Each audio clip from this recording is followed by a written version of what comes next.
এই গল্পটা একজন নীরব যোদ্ধার, যার নাম শফিক আহমেদ। বয়স প্রায় 48। একই কোম্পানিতে চাকরি করছেন 15 বছর। প্রতিদিন সকাল 8টা বাজলে তিনি অফিসে এসে বসেন নিজের ছোট ডেস্কে। নতুন আইডিয়া, কঠোর পরিশ্রম আর সহকর্মীদের পাশে থেকে কাজ করা, এই ছিল তার নীতিতে। সবাই জানে এজিএম এর পদে এবার তারই উঠার কথা। ম্যানেজার থেকে এজিএম, একটি বড় স্বীকৃতি। বাট একদিন হঠাৎ খবর আসে, এজিএম পদে হয়েছে সুমন, যে চাকরিতে এসেছে মাত্র 3 বছর আগে। সুমন চতুর, চাটুকার আর অফিস পলিটিক্সে এক্সপার্ট।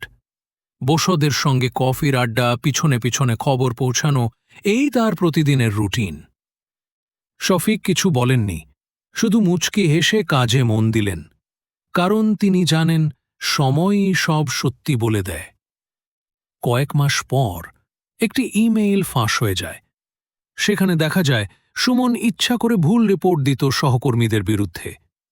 একটি অভ্যন্তরীণ তদন্ত শুরু হয়। সুমনের মুখোশ খুলে পড়ে।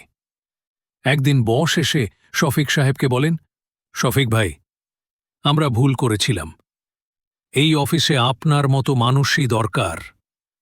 শফিক আহমেদ হলেন এজিএম। কোনো রাজনীতি ছাড়া, কোনো চাটুকারিতা ছাড়া, শুধু কাজ দিয়ে, বিশ্বাস দিয়ে।